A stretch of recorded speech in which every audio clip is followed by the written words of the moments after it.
Olá, amigos e amantes da história. No programa desta semana, vamos falar um pouquinho sobre a data que o Brasil relembra essa semana, o 7 de setembro. Neste documentário, você vai aprender, entre outras coisas, os antecedentes que levaram ao movimento do 7 de setembro e à consequente independência do Brasil, bem como verá que, durante muito tempo, a data do 7 de setembro não era associada à independência, mas sim depois de um longo tempo é que passou-se a usar essa data como referência para comemorar a independência do Brasil. Mas, além disso, o programa dessa semana coloca em foco um assunto não tão comentado nos livros: a ideia de que o movimento da independência do Brasil teve também a participação popular. Num trabalho de conceituados historiadores, você verá que, através da circulação de panfletos, o povo, em geral, teve uma participação também no movimento da independência. Assista então agora esse programa produzido pela TV Brasil sobre a independência do Brasil.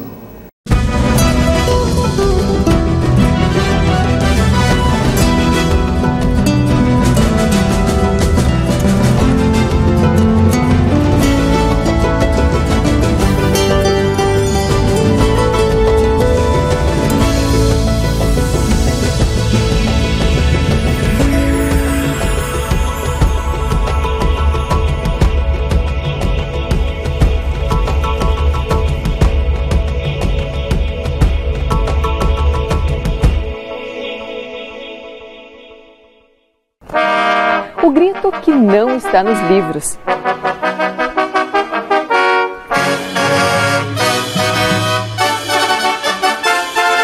Nem só nos gabinetes da elite do Império.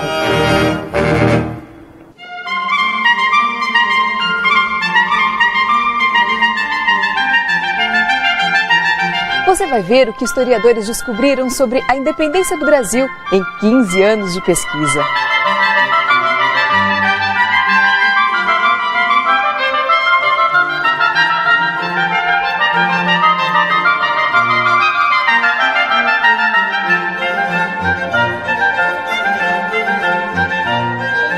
Há 190 anos, o Brasil deixava de ser colônia de Portugal. Uma virada na história do país que é contada nas escolas assim. Uma história que nós, historiadores, chamamos de história oficial. Quer dizer, que é uma história dos heróis. A história que coloca assim Dom Pedro como um grande herói, além disso bonito, elegante, chique, subindo de Santos até São Paulo num cavalo, o que seria uma impossibilidade técnica total. Provavelmente ele subiu numa mula, mas não ficaria chique num quadro. Então essa história oficial tem sido contada e repetida, e ainda em muitas escolas é contada dessa forma. Nesta vida desvairada, ser feliz é coisa pouca. Havia um movimento, na verdade, de independência que ocorreu muito forte no mundo todo, principalmente nas Américas, e principalmente na América do Sul, na verdade não liberado, talvez liderado ou não por Simão Bolívar, mas o fato é que desde que os Estados Unidos se libera da Inglaterra, começa um movimento muito forte de independência, quase que em todos os estados. Ou Seria inevitável. Justamente, inevitável. Ao nascer trouxe uma estrela,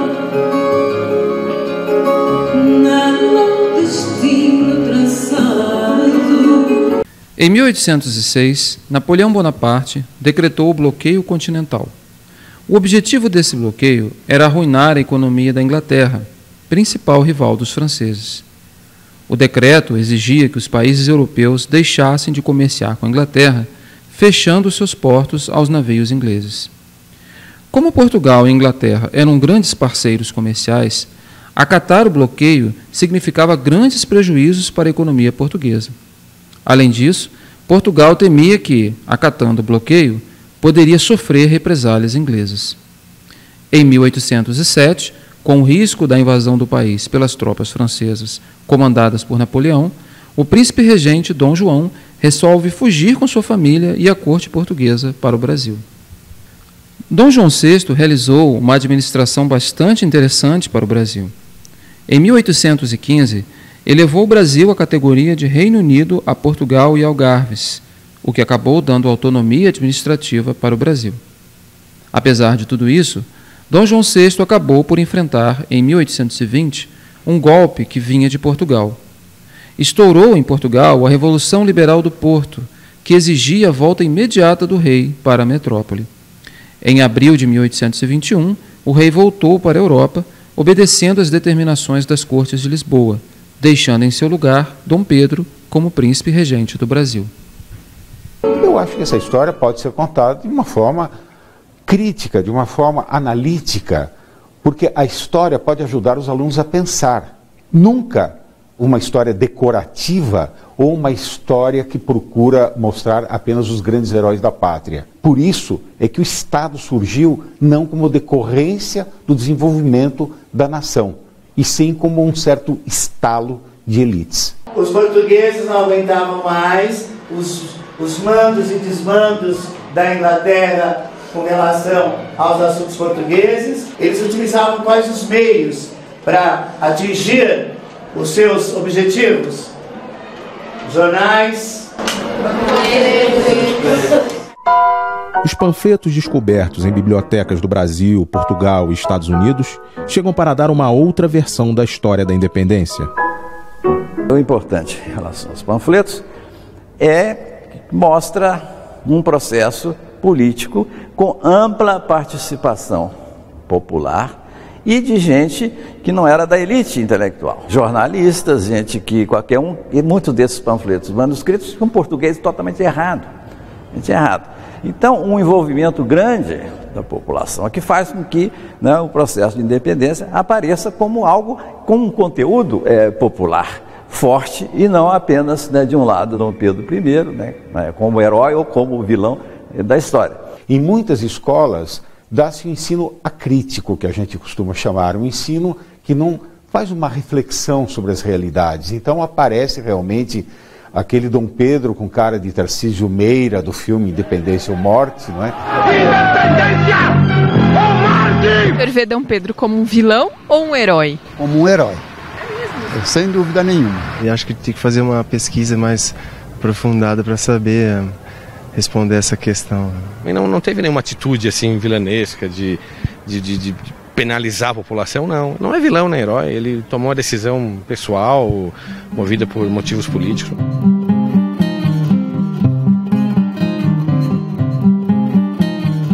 A não ser na sua guarda que o acompanhava, o famoso quadro, né, da independência. Dom Pedro, com a sua guarda, vestida de uniforme de gala, que ninguém estava vestido de uniforme de gala, proclamando a independência, e um quadro copiado de outro quadro francês, né? E o único testemunha era aquele carreiro que está lá no fundo do quadro, né? Que assistindo, e que Eduardo Prado, que ironizou esse quadro dizendo que não tem povo ali, que um povo era o carreiro que estava lá olhando assustado, sem saber o que estava acontecendo. O povo mesmo, o trabalhador, sempre fica meio alheio ao que está acontecendo. Tanto que quando a gente interpreta lá o quadro do Pedro Américo, a gente vê lá um homem num carro de boi meio alheio àquilo que está acontecendo. Isso é uma construção, né, naturalmente, né, destinada a exaltar o papel de Dom Pedro I, Dom Pedro, ele não era Dom Pedro I na época, de Dom Pedro na independência, que não tem a ver com. Então, mas isso se torna um ícone da independência, aquilo não é. Nós, crianças, nós sempre vimos realmente a independência nos livros como Pedro Américo a pintou, na verdade, a margem do Ribeirão, do Ipiranga, que hoje é canalizado. Ah, coitado, eu queria estar lá para ver o que o Pedro falou na hora que foi, não é? Um pintor francês veio aqui e fez um outro quadro da independência, década de 40, completamente diferente, historicamente, do ponto de vista dos fatos, completamente equivocado, porque não, né, mostra o Dom Pedro no meio cercado por gente, por crianças de pé no chão, mulheres, etc., soldados lá no fundo. E isso não foi um fato histórico, mas do ponto de vista substantivo de que foi, que os panfletos mostram que foi a independência, está muito mais correto. muito mais correto. Então tem aí também esse jogo, né, de representações, de construções, né, históricas, que neste caso eu acho que os panfletos ajudam a confirmar isso. Olha, aquilo não é, né, a independência.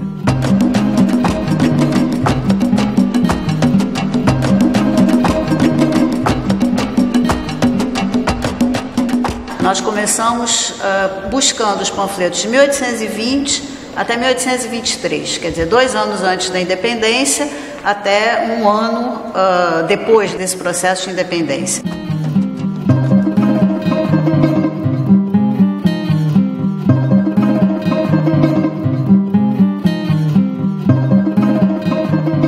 A gente, a princípio, pegou tudo que a gente encontrava, tudo. Como o Zé Maria falou, a gente varreu de A a Z os fichários, depois fomos para manuscritos. Eu me lembro que isso jogava, porque a gente ficou com aquela coisa assim, todo mundo sabia que existiam panfletos manuscritos, mas ninguém encontrava. Então a gente tentou achar lá na biblioteca, não encontramos. Quando eu fui fazer a minha tese de doutorado, eu queria entender melhor essa relação da Revolução de 1820 em Portugal com o processo de independência do Brasil. E eu fiquei assustada quando eu fui para a Biblioteca Nacional do Rio de Janeiro. Eu descobri cerca de mais de 250 panfletos. Uma pessoa que nos ajudou muito na cópia desses panfletos na biblioteca, ela me disse uma vez: olha, você abre essa gavetinha que você vai achar uma porção de dessas coisas que você gosta de ver. E quando eu abri a gavetinha, tinham mais de 50 panfletos que nós não conhecíamos.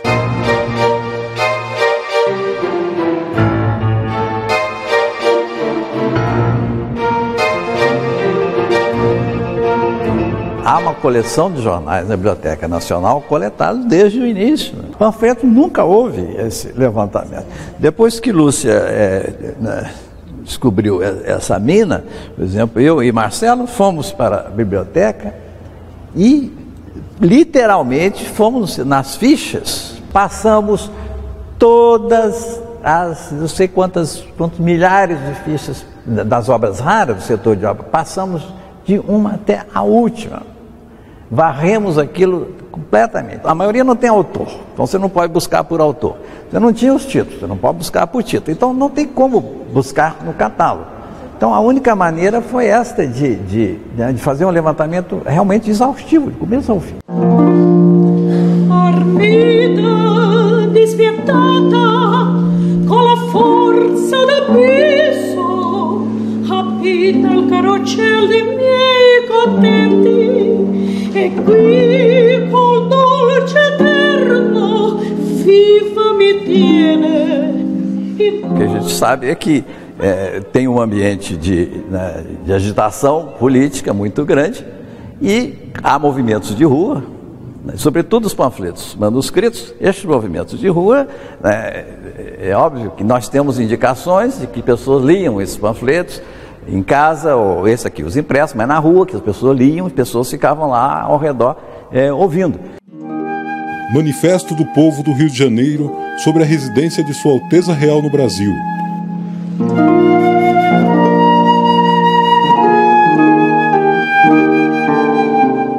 Uns iam para a rua, outros circulavam, eram impressos nas várias impressoras, algumas do governo, outras particulares, e eram distribuídos. Ou eram distribuídos na rua, ou eram comprados em lojas. Olha, compra-se na livraria tal, ou em tal lugar, na botica tal. O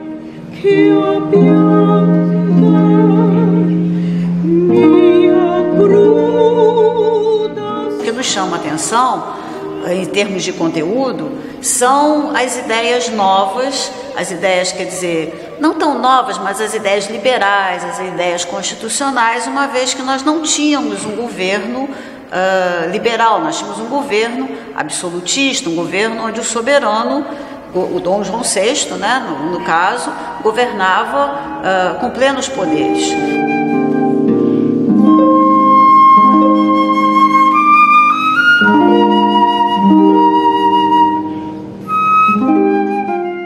Sei que existia um movimento de panfletagem, mas o teor do panfleto eu não conheço. Em alguns, eles são escritos em forma de cartilhas de catecismos para atingir uma população mais ampla. Eles pegavam as orações da Igreja Católica, né, e eles transformavam essas orações em alguma coisa constitucional. Então, o Pai Nosso que estás no céu, então eles botavam: Constituição que estás no céu, santificado seja o vosso nome.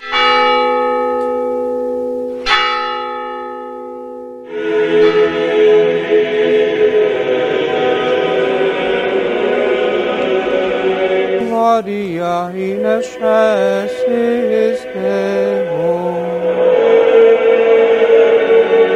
Iam fazendo um jogo de palavras que as pessoas, que mesmo que não soubessem ler, elas eram capazes de repetir aquilo como elas repetiam as orações sem saber o que elas estavam falando.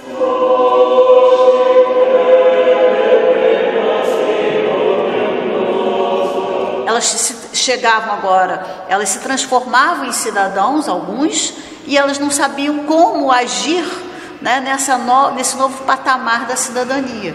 Então era preciso que as pessoas com cabedais e luzes escrevessem esses panfletos e que eles tivessem essa penetração em todas as camadas da sociedade.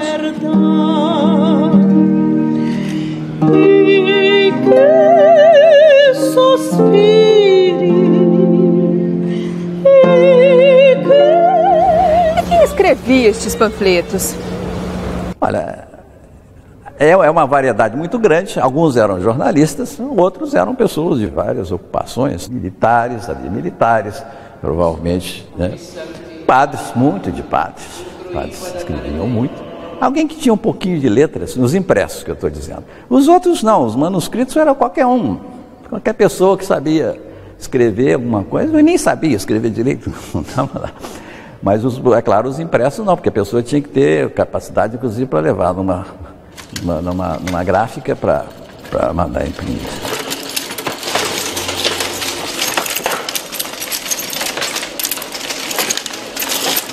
Lá por volta de 1820, uma empada com recheio de aves custava R$100.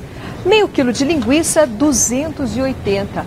Meio litro de tinta para escrever, 320. A aguardente, R$80 a garrafa. E meio quilo de sabão inglês, R$120. Os panfletos chegavam a custar mais do que a empada e a linguiça juntas. Eles variam muito em termos de quantidade de páginas, de número de páginas. Né? Nós temos panfletos que representam uma folha, uma página, que a gente muitas vezes chamado de folha volante, como o professor Zé Murilo já falou, eles eram muitas vezes distribuídos até gratuitamente. Outros têm 3, 5 páginas e há alguns que são verdadeiros livros, que tem mais de 100 páginas. Então, eles são mais caros, mas de um modo geral, os panfletos, eles custam muitas vezes entre 60, 70, 80 até R$100.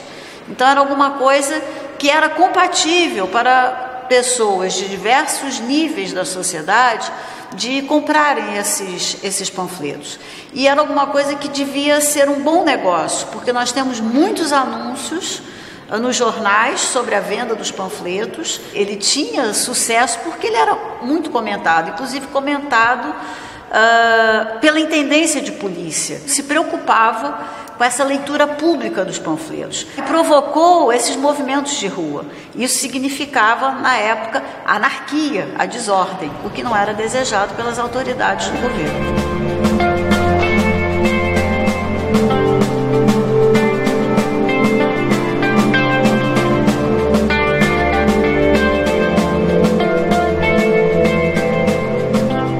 Tem dados precisos sobre alfabetização na época, mas certamente era um número bem reduzido, e o fato deles serem fixados nas ruas e de serem lidos em voz alta, né, se formarem ali ajuntamentos, né, em torno dos panfletos, isso trazia uma repercussão, né, tinha um alcance de público muito mais amplo. É preciso lembrar também que nós não estamos acostumados com isso hoje, mas a prática de leitura individual é uma coisa moderna, né, mais recente.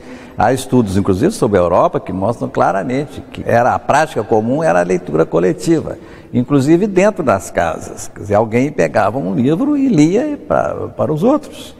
E isto era também verdade no Brasil.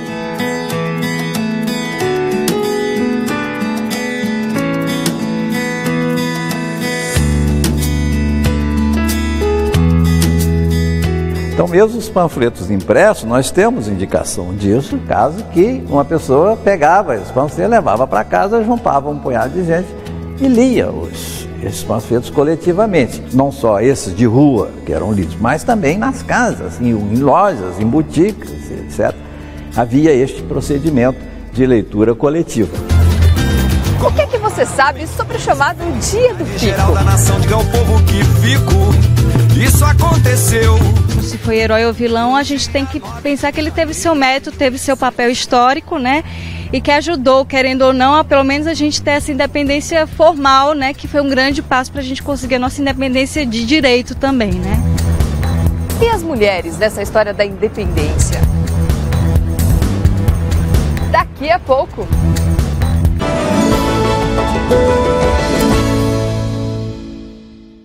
Quando Dom João voltou ao seu país, o governo estava entregue às câmaras populares. As cortes passaram a exigir a recolonização do Brasil, isto é, a volta do pacto colonial e o retorno imediato de Dom Pedro para Portugal. Devido a seu propósito de recolonizar o Brasil, as cortes adotaram medidas que restringiam a autonomia do governo brasileiro, enfraquecendo a autoridade de Dom Pedro. As pressões das cortes e das elites brasileiras acabaram levando Dom Pedro a declarar que ficaria no Brasil e, mais tarde, a descumprir as ordens vindas das cortes de Lisboa.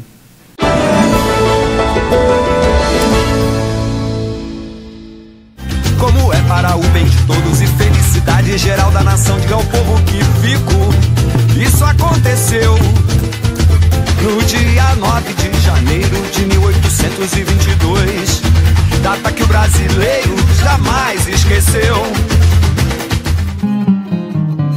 Da sacada desta janela, no dia 9 de janeiro de 1822, o presidente do Senado da Câmara, José Clemente Pereira, deu um recado ao povo do príncipe regente Pedro de Alcântara Bourbon de Bragança. Estava pronto para ir embora, o navio estava pronto, ele ia obedecer às cortes. Aí 3 capitanias na época, né, as províncias, Rio, Minas, São Paulo, fizeram um cerco em torno de Dom Pedro para insistir com ele para que ele ficasse. No final de 1821, quando as cortes chegam ao Rio de Janeiro, a decisão das cortes que Dom Pedro deveria voltar para Portugal, começam vários textos, né, vários impressos, solicitando a permanência de Dom Pedro no Brasil.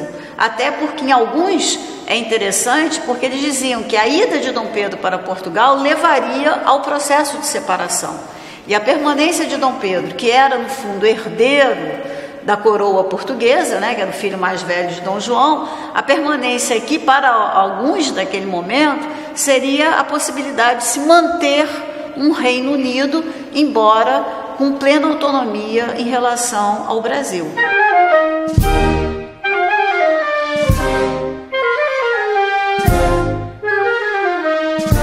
Em todos os panfletos, né, eles falavam sobre a necessidade de uma separação de Brasil e Portugal, mas eles questionavam onde é que deve ser a sede do Império Português. Deveria continuar no Brasil ou deveria ser em Portugal? O Brasil nunca perderá de vistas as ideias de seu respeito com sua ilustre e antiga metrópole. E aí veio aquele imenso abaixo-assinado, que é fantástico do Chico, né? 8.000 assinaturas numa cidade de alfabetização precária. Consegui 8.000 assinaturas. Nós temos documentos lá, convidam-se as pessoas para vir assinar aqui o abaixo-assinado.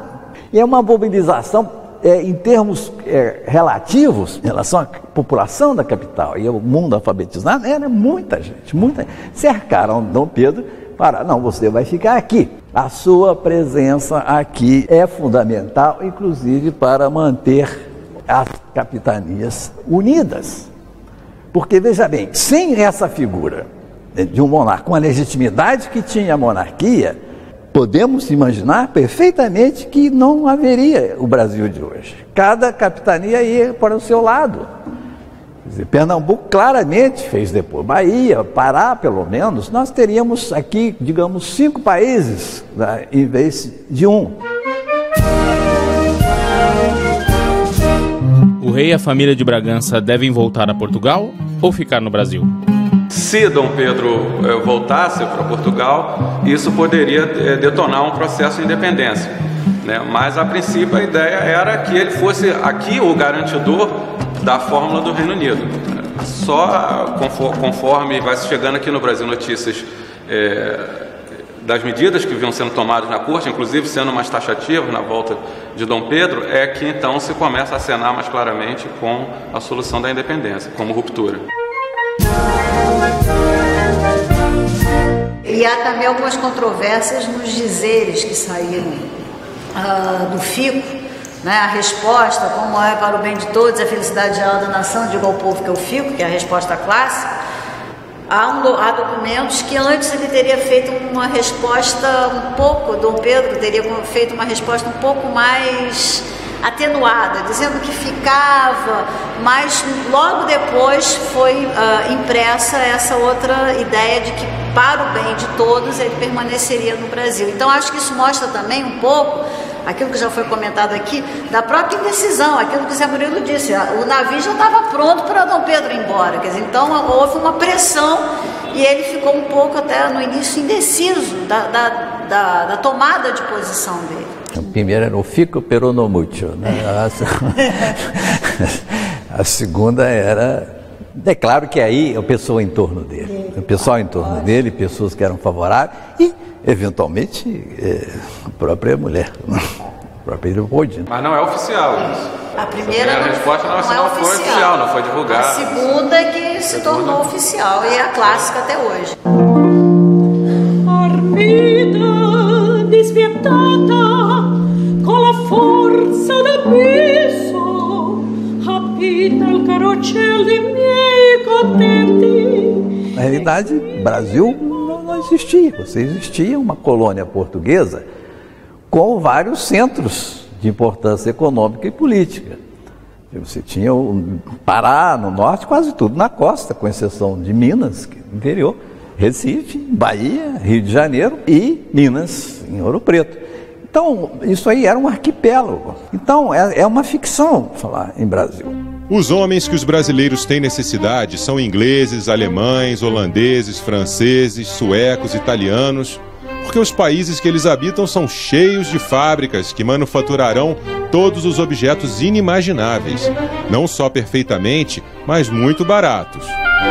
Quando se insulta Portugal porque não tem fábricas nem indústrias, parece-me zombar de um homem porque está nu, depois de lhe tirarem a camisa. Começa a haver, quer dizer, toda uma discussão bastante forte sobre a posição, quer dizer, a colocação do Brasil dentro desse Império Português. Então, a primeira fase de debate era esse: Dom Pedro volta ou não volta? Uma parte a favor, outra parte contra. Decidiu-se que Dom Pedro não volta. Faz o seguinte: a gente separa ou não separa. Outro problema a ser resolvido. Aí os panfletos estão em cima disso. Terceiro momento, separou. Bom, e o que a gente faz agora? Que tipo de governo a gente coloca aqui? Mantemos uma monarquia absolutista como a de Portugal. Mantemos uma monarquia constitucional. Então, eram opções que estavam abertas e que também é discutido amplamente. Então, a gente tem que quase que cronometrar essa coisa, né? Senão a gente não entende. Se você pega os panfletos e discute como se fosse num momento histórico só, não entende.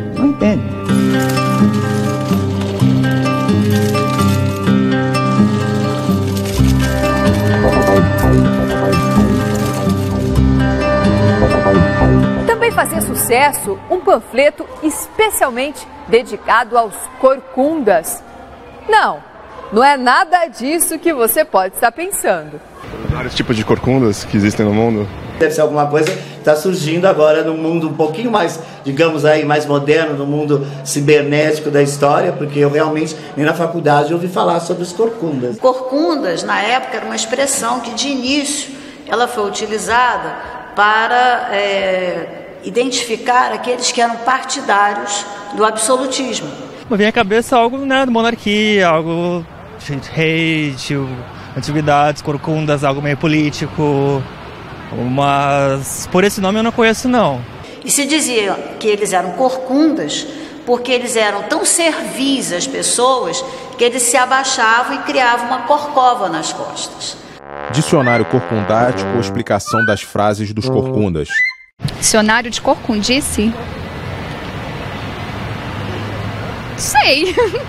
Puxa, tem tanta coisa importante para ter dicionário, vai ter justo do corcundista? Toda vez que se falava corcundas, o que são os corcundas, há várias cartilhas explicando a corcundice, o que são os corcundas, o corcunda arrependido. Corcunda, frase da moda. Homem que, afeito e satisfeito com a carga do despotismo, se curva como dromedário para recebê-la, e trazendo esculpido no dorso indelével do servilismo, tem contraído o hábito de não erguer mais a cabeça, recheada das estonteadas ideias de uma sórdida cobiça. Esse dicionário corcundático era sempre uma referência a esses que eram favoráveis ao absolutismo. Diálogo entre o corcunda abatido e o constitucional exaltado. Ora, diz-me, o rei fica só com o executivo? Sim, e o que mais querias? Que ele tivesse os mesmos poderes que Dantes tinha. O rei é quem pode tudo, porque é a imagem e semelhança de Deus. Mas como não é Deus, não pode tudo. Mas deve governar o reino como ele governa a sua igreja. Eu o seguiria, se não fosse ter medo de desagradar ao rei. Por isso eu vocifero contra a Constituição e a favor do rei. Andas fazendo o papel de tolo e de maroto, e enfastiando a todos que não forem fidalgos. Com o passar do tempo, a partir de final de 1822, os corcundas começam a ser identificados, não só os absolutistas, mas também os portugueses, que de um modo geral começaram apoiaram, alguns que mais tarde apoiaram Dom Pedro e apoiaram um governo mais autoritário. Hora do chá, hora de ficar por dentro das notícias. Sobre a mesa, xícaras e panfletos. Nas cadeiras, as senhoras do Reino Unido. O panfleto, ele foi publicado em Portugal, mas ele circulou, nós temos provas que ele circulou no Rio de Janeiro, porque ele foi anunciado no jornal aqui, né, na Gazeta do Rio de Janeiro, que era a conversação das senhoras na hora do chá. E é muito interessante porque justamente a mulher nesse momento ela não tem nenhuma, digamos, participação mais efetiva na política. E o panfleto vai ser uma conversação de várias senhoras sobre esses acontecimentos recentes da política, da mudança, do fim do absolutismo, das novas ideias liberais, e até que ponto a mulher poderia ter direito de uma participação na política. Né, com uma coisa bastante moderna. Então seria a hora do chá e elas estavam comentando muitos desses panfletos que circulavam naquele momento.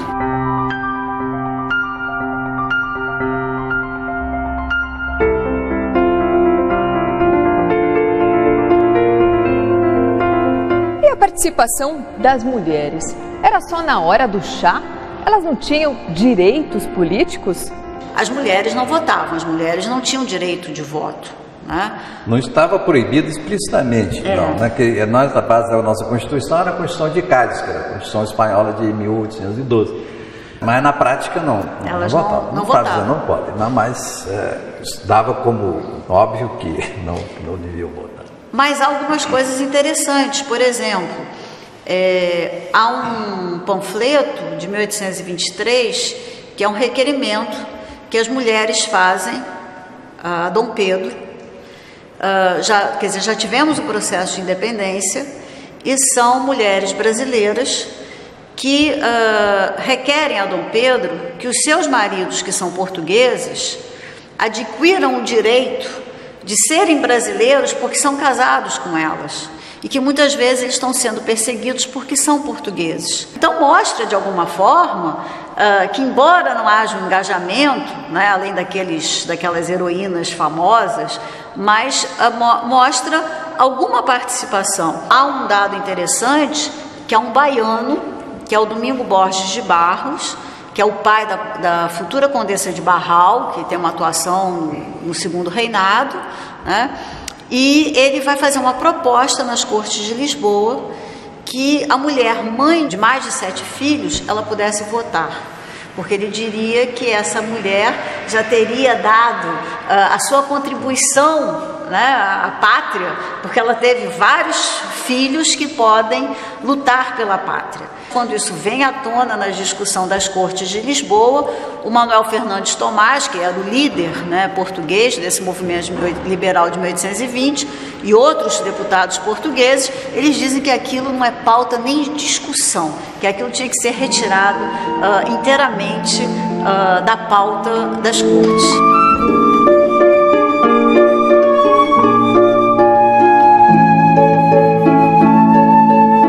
Pelo menos 2 mulheres, né, tiveram, né, uma posição importante, como na Bahia, a abadesa, né, Joana Angélica, foi uma vítima, então se transformou realmente numa figura importante, porque ela era favorável à independência brasileira, né, contra o governador de armas português, que era Madeira, General Madeira, e neste processo dessa luta, invadiram o convento e ela foi morta. A outra mulher importante é a princesa Leopoldina. No processo que Dom Pedro estava viajando para São Paulo, chegaram essas cartas das cortes portuguesas, né, exigindo que Dom Pedro voltasse, uma série de outras exigências. E ela estava aqui no Rio com o José Bonifácio, que estava praticamente governando nesse momento, mas ela era a chefe de governo enquanto Dom Pedro estava lá. E ela foi uma das pessoas que insistiram com o José Bonifácio, etc. Não, chegou a hora de tomar uma posição em relação a isso e mandaram, né, essas correspondências foi mandada para Dom Pedro, né, que encontraram lá no Ipiranga junto com uma carta dela, insistindo que se tomasse uma posição. Daí a famosa frase de José Bonifácio, né, a respeito de Dom Pedro e dela: é pena que ele não seja ela.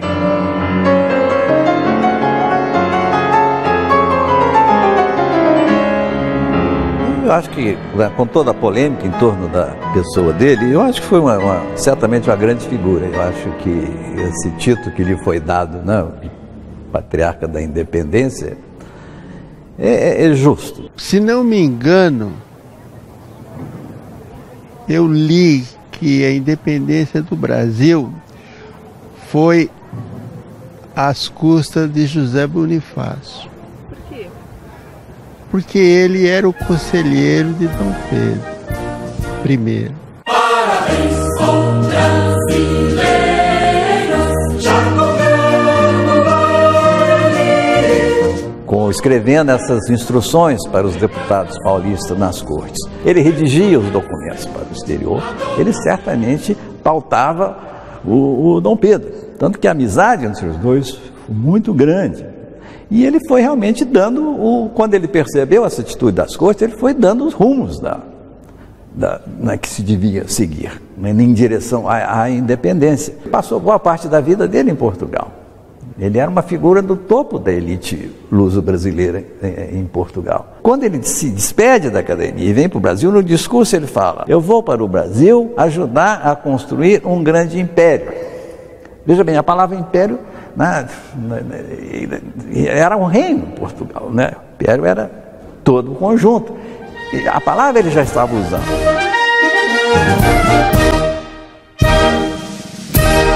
Uma guerra literária feita com tiros de palavras. O Facebook do século XIX.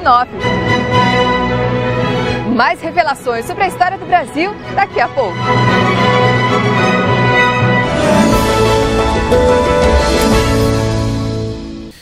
O 7 de setembro, dia da independência do Brasil, é a mais conhecida e celebrada data nacional. Está associada à proclamação feita em 1822 pelo príncipe Dom Pedro, às margens do Riacho do Ipiranga, em São Paulo, acontecimento que teria assinalado o rompimento definitivo dos laços coloniais e políticos com Portugal.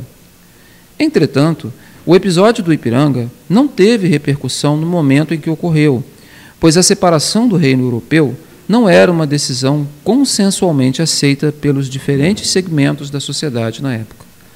tanto o delineamento do Império e da monarquia constitucional, quanto o reconhecimento da data de 7 de setembro como marco da história da nação brasileira, foram resultado de complexo processo de lutas políticas que tiveram lugar no Rio de Janeiro e nas demais províncias do Brasil durante a primeira metade do século XIX.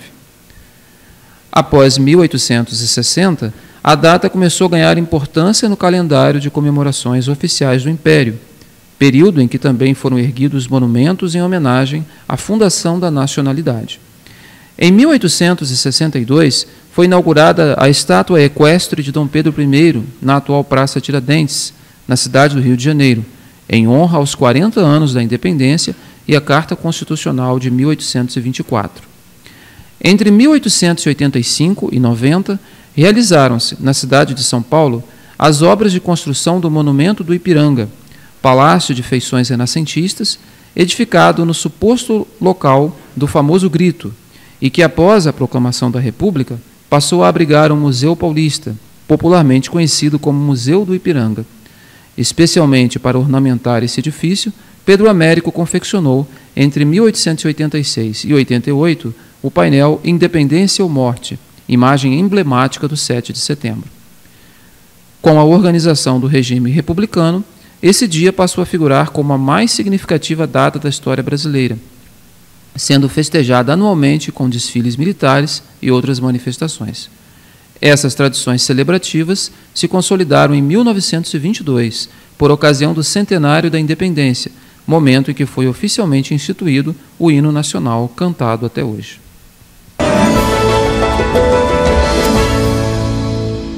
Já podeis da pátria filhos ver contente a mãe gentil. Dom João VI volta a Portugal em 1821 e ele deixa aqui quem? Dom Pedro I. Filho de quem? Dom João VI. Por indicação do próprio pai, né? Que disse para ele, olha, agarre o que é teu, né? Porque ele retornou para Portugal para cuidar do que era dele. A independência, né, como data oficial, ela foi proclamada em 7 de setembro de 1822. Né? Mas mesmo assim, na época, para os contemporâneos, essa não é uma data que tem uma importância como hoje nós reconhecemos. Os jornais de época, aqui no Rio de Janeiro, apenas um jornal, o Espelho, é que fala sobre o fato, né, no Riacho do Ipiranga. Já raiou a liberdade no horizonte do Brasil. Eu não estou dizendo que o fato não tenha acontecido, mas ele não teve a construção, né, de identidade, de uma data, de uma importância para o Império, como hoje nós temos. Já raiou a liberdade, já raiou a liberdade no horizonte do Brasil. Dom Pedro I, quando o pai dele volta a Portugal e ele fica aqui no Brasil, ele se torna o quê? Imperador. O 12 de outubro de 1822, quando Dom Pedro é aclamado imperador do Brasil, seria o primeiro reconhecimento oficial da independência para o Império do Brasil, que é a data do aniversário dele, ou então 1º de dezembro de 1822, quando ele é sagrado e coroado imperador do Brasil.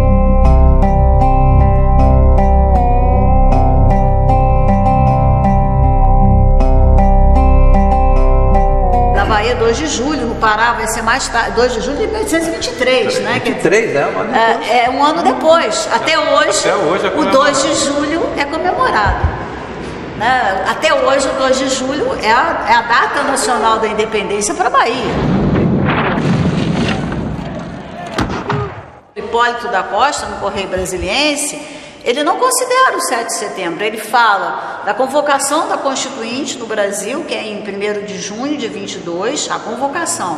Ele fala depois num manifesto de 1º de agosto de 1822, que Dom Pedro proíbe que qualquer navio português entre no Brasil, nos portos brasileiros, sem a sua autorização.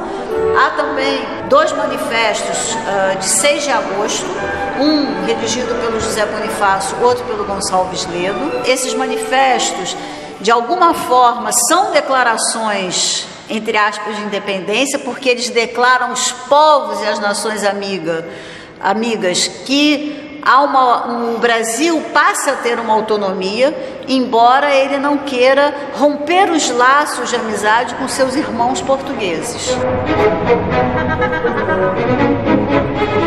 A nação mais interessada em reconhecer a independência era a Inglaterra, em função dos seus acordos comerciais com o Brasil. Naquele momento, a Inglaterra tem um comércio muito mais intenso com o Brasil do que com o Portugal. Mas havia uma questão de respeito. Enquanto Portugal não reconhecesse a nossa independência, a Inglaterra não poderia reconhecer. E aí houve muitas negociações. Portugal não tinha condições de enviar tropas, não tinha condições financeiras de enviar tropas para o Brasil, embora houvesse um medo, uma espécie de medo social que as tropas portuguesas, os navios portugueses estavam chegando para a tomada do Brasil.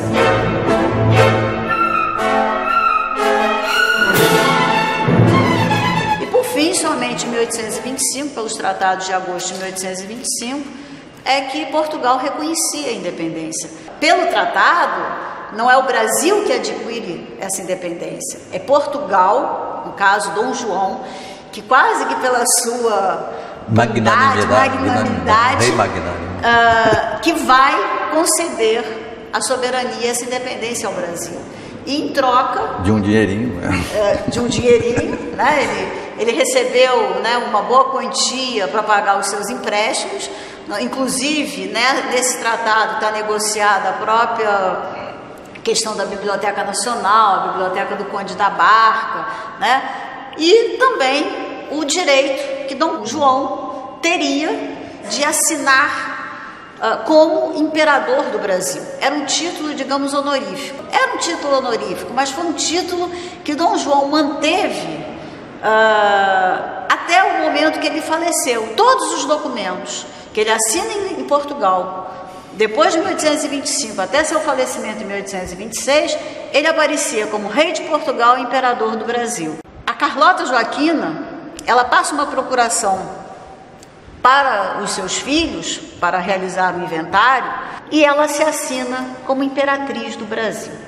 E ela que tinha tanto amor pelo Brasil, mas ela assina Rainha de Portugal e Imperatriz do Brasil. É a ironia da Lúcia, para quem de repente não sabe que ela odiava o Brasil. Ela odiava o Brasil. Diziam até que quando ela foi embora, que ela pegou os sapatos e bateu para que tirasse toda a poeira do Brasil antes de entrar no navio.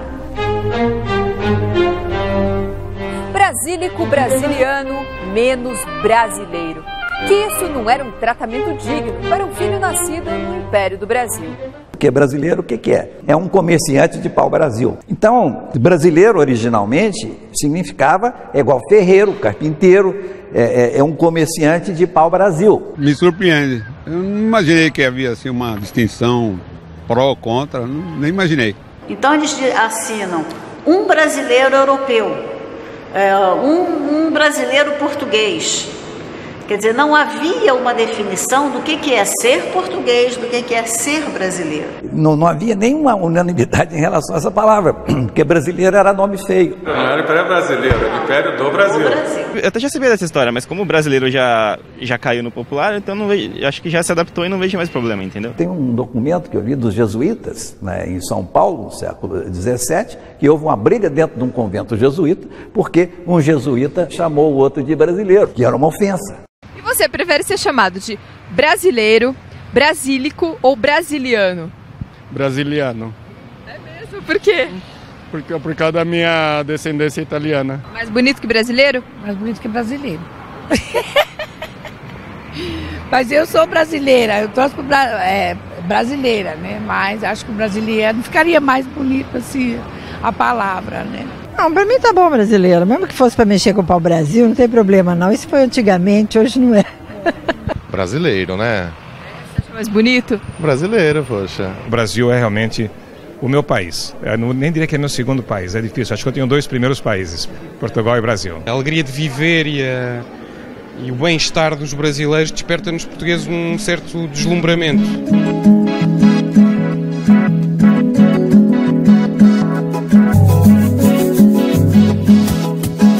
Quando o Dom João vai para Portugal, vai se constituir uma regência aqui no Rio de Janeiro, que o Dom Pedro vai se transformar em príncipe regente, vai haver um ministério.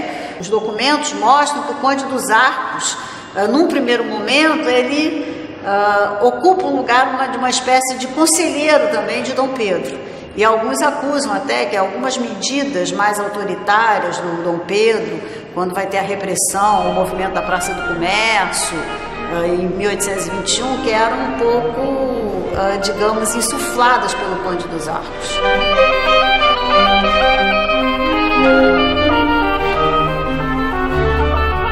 Li alguma coisa, mas não sei muito assim alguns detalhes dessa guerra dos panfletos, né? Mas eu lembro que os panfletos nessa época eram um grande veículo para passar ideologias políticas, né? Alguns até para como é que eu posso dizer, para tirar sarro de autoridades, né? Que até palavrão, alguém que chama o Beresford de filho da puta. O Beresford veio ao Brasil para tentar convencer Dom João a voltar para Portugal, né? E aí há esse panfleto que ele vai ser xingado, né? E que dizem que os brasileiros também são, eles falam que bananas, né? Porque os brasileiros permitiram que o Beresford voltasse, eles deviam ter deixado o Beresford aqui no Brasil.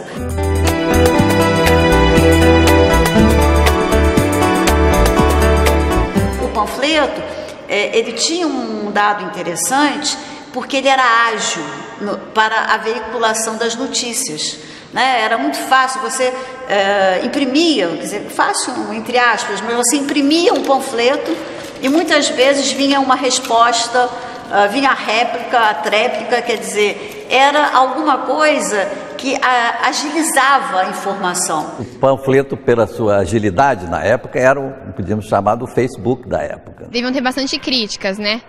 Sobre as coisas que ele fazia que eles não gostavam. A gente só entra na internet, entra no Facebook. Nessa época eles tinham que correr atrás e colocar cartaz. O Facebook, você posta uma coisa e todo mundo vê. E acho que o folheto também. O folheto, os catarses, deixava lá para várias pessoas lerem. Você tem vários compadres, né, que são personagens fictícios criados na época que são usados para desenvolver os temas do período. Em Portugal vai replicar e aqui tem a tréplica, então isso tudo muito rapidamente. Se não teve uma guerra, né, pelo menos em larga escala, né, em torno da independência, uma guerra bélica, mas houve uma guerra literária. Não sei muita coisa, eu conheço a data, 7 de setembro, uma independência que não houve conflito, independência meio que entre acordos diplomáticos. É sempre dito que na nossa independência não aconteceu nada, não teve participação, veio lá o Dom Pedro e os idiotas, né, foram atrás. Mas, enquanto a independência dos Estados Unidos foi uma guerra de 10 anos, na América hispânica foi também praticamente de 1810 a 1825, por aí, uns 10, 15 anos de guerras civis, de guerras de libertação nacional, etc. Então, realmente morreu muita gente em campo de batalha.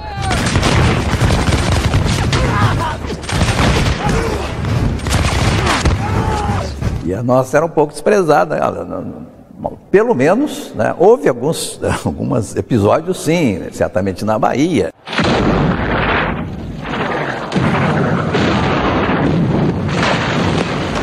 Sem dúvida, houve uma grande guerra literária que mostra um tipo de envolvimento, talvez mais no estilo luso-brasileiro, né?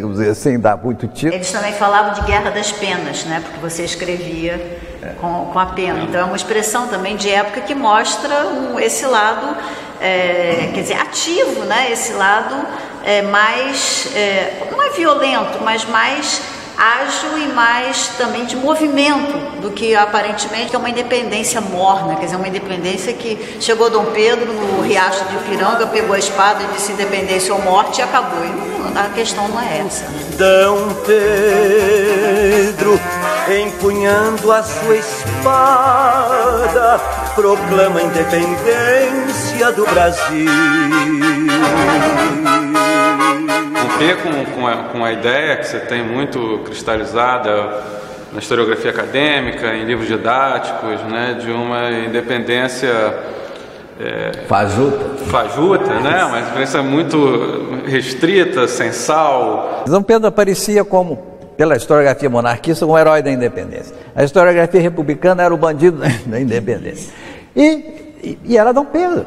A gente observa muito claramente nos panfletos que foi um processo muito mais amplo, muito mais complexo, que envolveu diversos setores da sociedade da época. É um movimento que incluía gente da elite, gente de estratos médios, né, jornalistas, esse tipo, e até povão. Esse alcance maior da independência, eu acho que é a grande contribuição que esse tipo de documentação traz. Esse trabalho, nós nos demos conta que cronologia é algo fundamental nesses panfletos. A gente tem que acompanhar quase de mês a mês, porque as coisas iam mudando de mês a mês. Dos manuscritos, certamente esse, As Armas do Cidadão, é o mais impactante. A imagem de baiano como conversador, passivo, na época não era muito isso, não. Ele ia começar com barata, né? Eles eram brigões. Não é um texto de raciocínio, não é um texto científico, não é um texto acadêmico, ele é realmente um texto apaixonado. É isso que as pessoas querem convencer, os outros não usando argumento, mas realmente a emoção. –